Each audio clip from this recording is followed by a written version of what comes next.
for Milwaukee County is now set. Now the Lawrence C. Grand Jr. presiding. Silence is commanded. Be seated. We're missing, oh no, okay, we're set.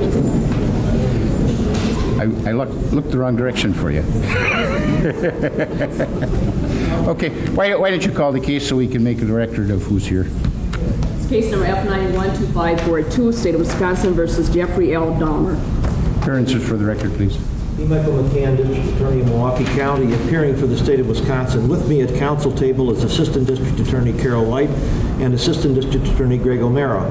Also at council table is Lieutenant Kenneth Moiter of the Milwaukee Police Department, who has been with us through this hearing. I have also invited City of Milwaukee Police Lieutenant Roosevelt Harrell to join us. He would have been with us throughout at council table had we been contesting the murder counts in terms of to which the plea was entered. Okay.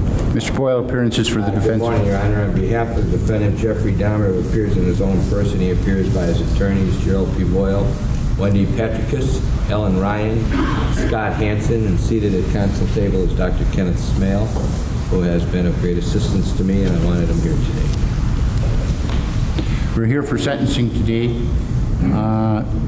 Mr. McCann, we talked about hearing from the families of the victims. Do you want to proceed with that first? Yes, I do.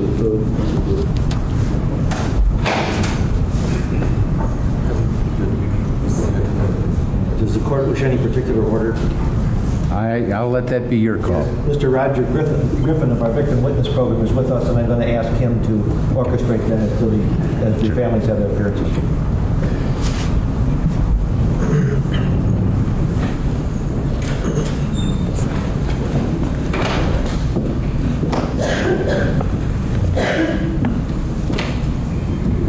Sir, first of all, you want to tell us who you are? Okay. I'm a J.W. Smith, brother of Edward Warren Smith. Okay. Go ahead, sir. Here, you can give a copy of this to Judge Graham. That's what I'm going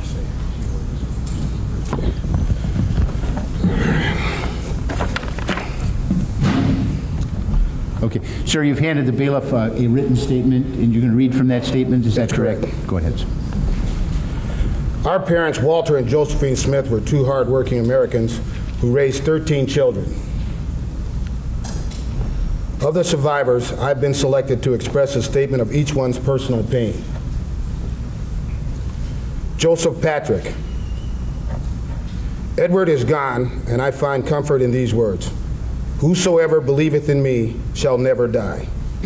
Michael Fitzgerald. I'm sure Edward was a friend to Jeffrey Dahmer, as he was to us who knew him well. I have these pictures in my mind that are running continuously. How can anyone comprehend or come to accept that never again in this life will Edward be? Ernest Richard. The death of Eddie has shown me the injustices in the world today. John Andrew. Jeffrey Dahmer has erased 1 million future memories for me of my closest brother. Teresa. I need to tell my brother that I love him, and it hurts thinking about what he could have become. Henry Gale. I will never get over the effects that Jeffrey Dahmer has placed in my mind and forever imprinted in my life. May God send Eddie's soul to rest in peace. Carolyn Ann. Jeffrey Dahmer took away my best friend, my better half, my roommate. He took away the laughter. His biggest dream was to be a model, and I hope that one day I can fulfill his dream of being a queen-size model and keep people laughing as much as he did. Robert Esther. I miss you, Edward, and I love you. And maybe now you can finally be at rest. James Willie, myself. Our dad is gone, and now so are you. I never had the chance to say goodbye to either of you. Dad taught us to love and accept each other and expect that, oh, excuse me, I lost my place here. For they, no, let's see. Dad taught us to love and accept each person for who they are. You were unique and I loved you. Mia, I wanted to see justice done, and no dollar amount can bring my brother back. If you feel any remorse, let's change the Son of Sam law to Jeffrey Dahmer law. Walter Lewis. It is hard to conceive that a person could take another's life. Ed belonged to someone. How can you fix what is broken, replace what is lost? Maureen, it is easy for me to forgive the sin done to my brother Ed, but to forget I cannot. I find each day an inward struggle, but in my faith I find comfort. Josephine Helen, our mother. This is a terrible tragedy to my family, but I still have 12 children to live for, and in them, hopefully, I will overcome it. Let me tell you briefly about Edward Warren Smith on a more personal level. Ed was raised in a Christian home in Brookfield, where he learned how to be a loving, trusting, respectful human being. Eddie inherited all the blessings that a family structure had to offer. The greatest of these blessings was love. Eddie's style of life and dress was uniquely flamboyant.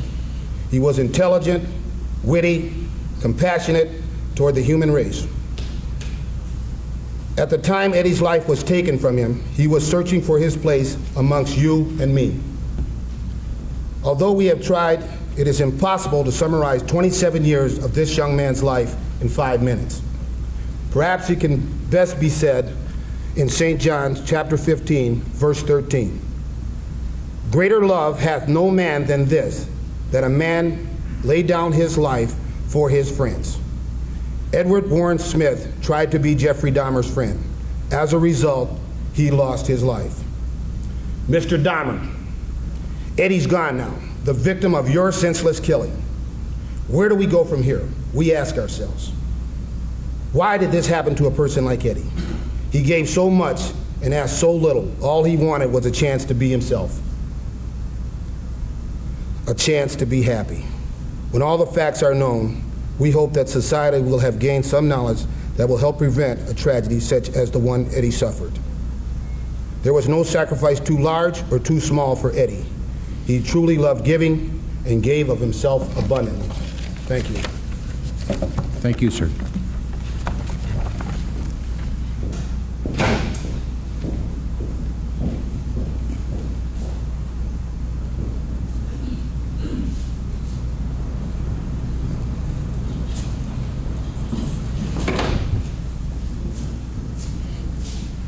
Sir, would you likewise identify yourself for the record? Good morning. My name is Stanley Miller. I'm the uncle of Ernest Miller. And I've been given this opportunity to come before you on behalf of the Miller family. We want to say that there's no place in a civilized society for anyone who shows no regards for life, especially in the form and manner that Jeffrey Dahmer has shown. We can't afford to have anyone preying nor stalking our people, no matter what our difference may be. How can we as a civilized people accept the responsibility of ever considering putting someone of this nature back into society? Judge Graham, we ask that you see fit to give Jeffrey Dahmer the maximum sentence. To Jeffrey Dahmer, you have become a hero to a few, but you have become a nightmare to so many more. That's including myself. Before I settle in for the night, I find myself looking in closets, under beds, anywhere that you may be found. Jeffrey Dahmer, due to your actions, this has caused my family a great deal of pain and emotional distress. Jeffrey Dahmer, through your selfish actions, you have caused my family to suffer the loss of society and companionship of Ernest. This was done without any cause or provocation on the part of Ernest, despite the fact that you had the knives, the saws, the bats, the acid, the drills, and possibly a gun. Even while he was in a semi-conscious state of mind, you didn't give him the chance to fight for his life. You took his life like a thief in the night by cutting his throat. Rather than facing him and let him fight for the thing that he felt most dear, you took the coward way out. Did you ever stop to think that this was someone's son? Did you ever stop to think that this is someone's brother, nephew, uncle, cousin, grandson, or just someone's friend that's missing him dearly? Jeffrey Dahmer, just a couple of things about Ernest that you didn't take the time out to find out. First, Ernest was a dancer. This came naturally, and this was his dream, all through his short-lived life. Second, he had a family that loved him. He has a niece now that's 4 months old that he'll never get to hold or play or just watch grow up. He'll have to look from heaven now. I hope that you live a long life so that one day you can appreciate life. On that day, you would know my family's suffering. Furthermore, fortunate for you, Wisconsin doesn't ask you for what you have taken, but then you can only give once. I'm not for the death penalty, but you are a perfect candidate. To Mr. Boyle, first to you, I want to say thank you for not laying any of the blame on the victims. You didn't fail, it's just that God take care of his people. Truth shall always stand. The verdict was appropriate and absolute. Third, you and your staff had a job to do, and you did it well, and we respect that. To Mr. McCann, thank you for fighting the battle that Ernest couldn't fight for himself. As we sat back and fought the battle of faith, you taught us all a lesson on responsibility that we'll never forget. You and your staff has my family's deepest respect. To the Dahmer family, I know that there are some dark days for your family, but the morning will come. So look to the hills, and you will make it through. Thank you, sir.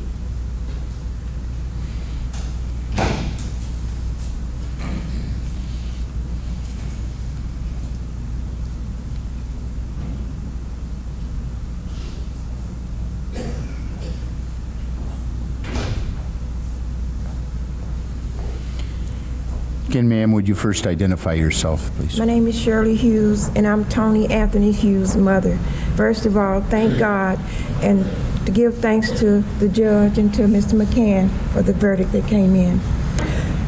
I would like to say to Jeffrey Dahmer that he don't know the pain, the hurt, the loss, and the mental state that he had put our family in.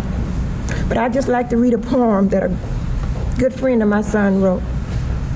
Tony thought you was his friend. He knew you. Why am I a victim in your cruel and rueful world, although I can't communicate with a loud voice? Listen to me anyway. Try to have mercy on my moans. Look at the tears roll down my face. See that each one is a cry for help. And realize my sign are showing you that I want to live. Tell me just what is it that I've done to you to make you such a monster, to make you such a maniac, to make you such a devil. My God, who are you? What are you? You have never shown me this side of you. I put my trust in you. I thought you were my friend until the end, yet I didn't know you as well as I thought. I never felt the end would be this way. Is there anyone that can help me? Mom, dad, sister, brother, someone, please help me. What's happening to me? Everything seems to be slowing down. I'm confused, I'm drowsy. My coordination have been contaminated. My friend, what is it that you've given me? What is it that you're doing to me? I'm helpless. Is that a thrill to you to know that I can't fight you back? And that the hardest struggle in my life is fighting to keep my eyes open with the hope of seeing the dawn of a new day. Yet you have total control over me. My life is in the hands of once a friend, but now a total stranger who have become my worst nightmare. But one day I know you'll get caught. You think you're smooth at what you're doing. Remember, whatever's done in the dark, it will come to the light, and the whole world will know just how ugly a person you really are. Mom, I'm gone. My hope, my breath, my want to live have been taken away from me unwillingly and emotionally. I know that there's a dragon piercing your heart day and night because of this, but yet I'm not far away. When you get cold, I wrap my arms around you to warm you. If you get sad, I'll softly grab your heart and cheer you up. If you smile, I'll smile right along with you. And when you're happy, I'll know it because you're thinking that 2 fingers and 1 thumb means I love you in sign language. My son was deaf. When you cry, take 1 teardrop and place it outside your window ledge. And when I pass by, I'll exchange it for one of mine. 2 fingers and 1 thumb, Mom. Thank you, ma'am.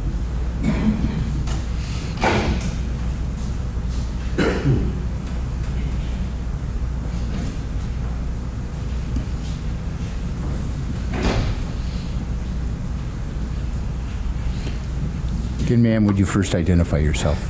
My name is Dorothy Straughter. I'm Curtis Straughter's mother. I don't have nothing prepared to say. It's just a few things that I would like to say.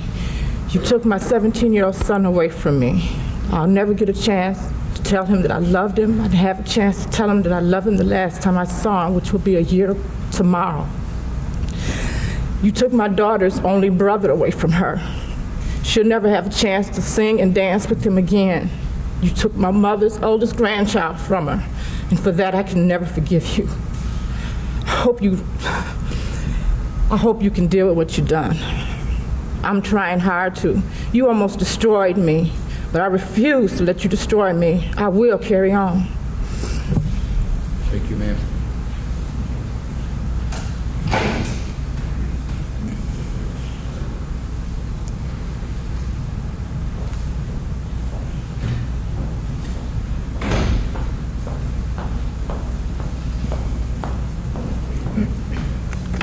Again, would you identify yourself first, ma'am? Yes. Good morning, Your Honor. I'm Janie Hagan, the sister of Richard Guerrero. I am here as a spokesperson for my family. The first thing I would like to do is thank Mr. McCann and his staff for doing a fantastic job. It has been a long 4 years of searching and grieving for my family, friends, and others who loved Richard. On March 24th, 1988, Richard disappeared at the age 21. And I also want to state that my family did everything in our power in finding our beloved Richard Guerrero. He was a young man full of life and energy with the ambition to make others happy. As a loving person, he would always take the needs of others before his own. So Jeffrey, when you killed my brother Richard Guerrero, you also killed my father and my mother's youngest future. And my 3 brothers' lives, including my life, my husband, and my 3 children, will never forget this tragedy that you inflicted upon us. Therefore, I would like to end my speech by saying in my language that Jeffrey, you are el diablo, el puro diablo que estaba suelto en las calles de nosotros. That means the devil, the pure devil that walked our streets and was loose. So, Your Honor, please, I beg you, don't let this man ever walk our streets or see daylight again. Thank you. Thank you, ma'am.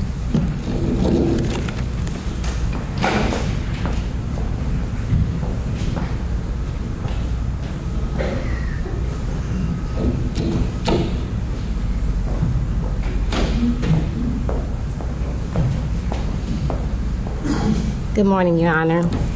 My name is Inez Thomas, and I'm the mother of David Thomas. First, I want to let you know, Jeffrey Dahmer, about the pain that you caused my family.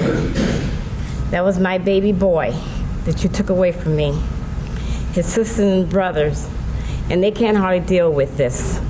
He have a little child, Cortia, that'll never see her father again. She was only 2. And now she sits in the window and she asked her mother, Mommy, where is Day-Day? She called him Day-Day. Where is Day-Day? When is Day-Day coming? And I think that's a sad thing for a child to see, to go through all her life and not know her father. Another thing I want to talk about is the feelings.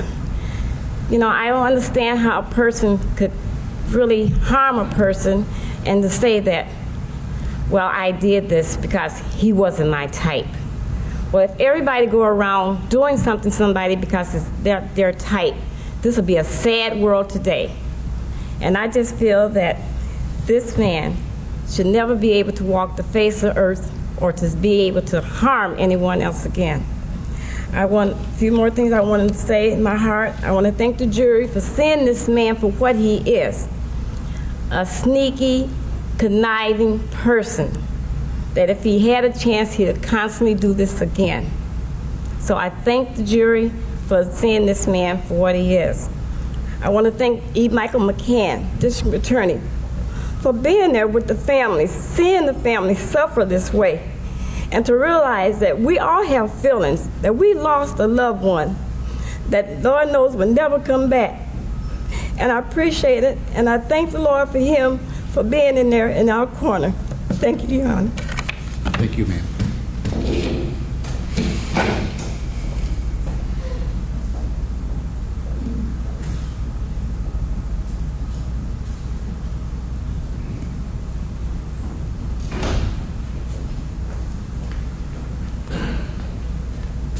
Good morning, Honor. My name is Donald Bradoff.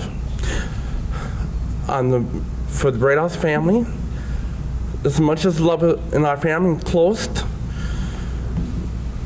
my mother gave 5 beautiful kids. He destroyed the baby of the family, and I hope you go to hell. I love this world. You guys did a wonderful job.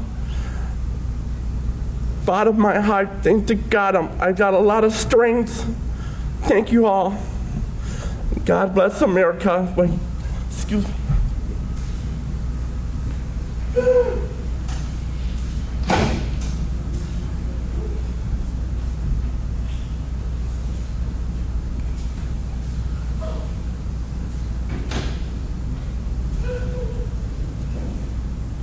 Hello, my name is Marilyn Sears. I'm the mother of Anthony Lee Sears, and I just wanted to know, just why, why would it be my son, I just want to thank E. Michael McCann for the good job he did. Well, you did a good job too, but I'm glad McCann won it, and I want to thank the jury, and I want to thank you, Judge, and just keep this man off the street, please.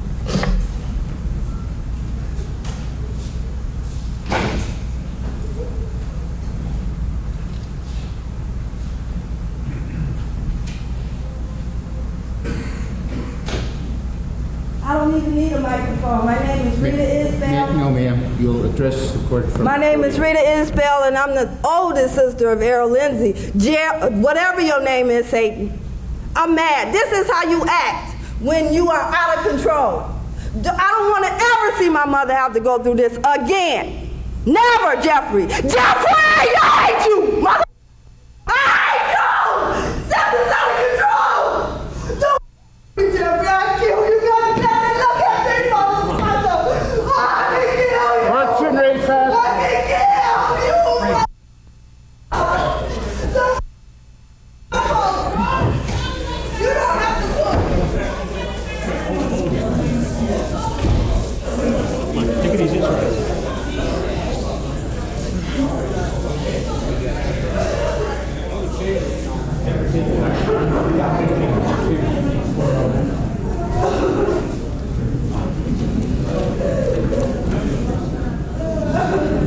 Wisconsin, 1 penny for the presentation of the defense in this matter. There was never going to be a time where it was going to be asked for help to put forth a defense. And what we did was we went out and we got good doctors to come in and express their theories as to why, in their honest opinion, not Jeffrey Dahmer being freed, that was never going to be an issue ever, but to explain to the world at large how a human being's mind can dissipate to such a degree that it can commit these horrendous acts. And it took great courage for these doctors, who are not in the private practice and not in practice to get business, but to come forth and to subject themselves to vigorous cross-examination by one of the nation's finest lawyers, to come forth and express their theories so that a jury could determine whether or not he fit the definition. But even if he didn't fit the definition, there was no decision to be made. No lawyer has a right to make judgments concerning another person's due process rights. Not only has society learned that there are people out there who have these disorders, but also lawyers in the future will know what problems there are when and if they're confronted with the same kind of situation as was confronted in this case. I am confident, as I said the very first day, when it was a very troublesome time in my life of making the decision to stay or to run, that I was not going to run. And I told that audience that was present at the Wisconsin Club, 50 or 60 press entities, that some good will come of this. I don't know what good will come of it, but hopefully some good. And then I decided that these families had a right to know everything, that if they chose to, and I've tried to get that message to them. I don't know how I would react. Certainly, I don't know if I'd have the dignity of some of these people and the way they have acted in this horrendous episode from day one. But more than anything, Your Honor, I was hopeful not from an evangelistic standpoint. We all know if we follow the good book, it'll be a very easy world. But to let people out there know that if you're in the gutter of trash, you're going to get dirty and bad. And that's exactly what happened here. There is no human being in the world who is troubled right now who can't learn from what happened in this courtroom, that no matter what is wrong with them, there is help out there. And you know from your many years of experience as a judge, as Mr. McCann does as a district attorney, as I do as both having served in that office and as a defense lawyer, that there's a lot of people who come into these courts with a sickness, and had they been treated, and had somebody seen it, and had somebody brought some help to them before it caused harm, then maybe some of the horrendous things that happened in their lives would not have happened. And I know we've accomplished that goal, Your Honor. I would like to tell you that I had to do a lot of reading on this to understand, try and learn how these kinds of things could happen. And one of the things that I read was a book. There was the authorities on mass murderers, Levin and Fox. And they were known as then and now as the people who have done more study on the field of serial killings and mass murders than anyone. And obviously, in the interest of trying to find out what this is all about, I bought the book, and the lawyer F. Lee Bailey wrote the foreword. And I was very moved when I read it, because it was very relevant to what I was concerned about, and I would like to put on the record the reason. Mr. Bailey was the lawyer for the Boston Strangler, as the court well knows and as society knows, was a very, very bad human being who killed a lot of people. And he had a criminal psychiatrist look at the Boston Strangler, I think his name was DeSalvo. And Mr. Bailey recounts in the foreword to this very fine and very well-written book, he said, "The handling of the Strangler case yielded a number of disappointments, but two stand out in my mind. The first occurred when the doctor, one of the foremost criminal psychiatrists of the era, informed me after a detailed examination of DeSalvo, quote, 'Mr. Bailey, I hate to disappoint you, but I do not find your client to be insane in the legal sense, nor psychotic in the medical sense. He is a sociopath, and only that. The law does not recognize a sociopath as having a mental illness which will excuse criminal responsibility.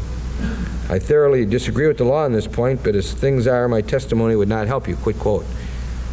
Mr. Bailey says, "The second disappointment, perhaps disillusionment is a better word, came after DeSalvo had been convicted of some of these offenses and was sentenced to life imprisonment. Quoting Mr. Bailey, "I literally begged the authorities of the Commonwealth of Massachusetts not to forfeit a valuable opportunity to painstakingly scrutinize a specimen serial killer who was in captivity. I felt that by learning all we could about Albert," meaning DeSalvo, "from his early years until his apprehension in his early 30s, there was much data to be recorded that could, together with other similar histories of multiple murderers, be useful in pursuing a most worthwhile objective, that is, defining a profile of a potential homicidal maniac in his or her early or adolescent years so that preventative steps could be taken consistent with basic constitutional rights." And I was so moved by that because I say the same thing here. I say that now the story has been told. As I saw on the television last night at one of the inner city churches, there was a call for healing. It's going to take a long time to heal for these families, if ever. But I'd like very much to state that it is my hope, on a personal basis, that the institution in the state of Wisconsin, which I know it will recognize that they have an opportunity to do what Mr. Bailey said so well in the foreword to the book that I just quoted. Unfortunately, Mr. DeSalvo was killed in prison, and the study never took place. I would hope that Mr. Dahmer, and I think the court, after the court in the world at large hears what he has to say, will recognize that he will be ready for such a study, so that someday, somehow, out there, somebody may see some soft signs that will cause them to call the kind of people that I consider to have been heroes in this courtroom, Dr. Berlin and Dr. Becker and Dr. Wallstrom, because, Your Honor, they treat this sickness. The other psychiatrists, albeit great, are not treating psychiatrists. I am hopeful that whomever is out there hearing what goes on in this courtroom today and in the past will take steps to make sure that somebody like Jeffrey Dahmer never occurs again, regardless of whether we're talking about mental illness, paraphilia, mental disease, and jury verdicts. What's important is to treat people who are sick, and I know that this exercise that we have gone through these past 3 weeks will yield some good. I am confident of it. I have nothing more to say other than to thank the court for the courtesy it's shown me, and I would like to ask Mr. Dahmer to come forward and make the statement that he is prepared to make. Thank you. Mr. Dahmer, you do have the right to address the court at this time. You may step to the podium.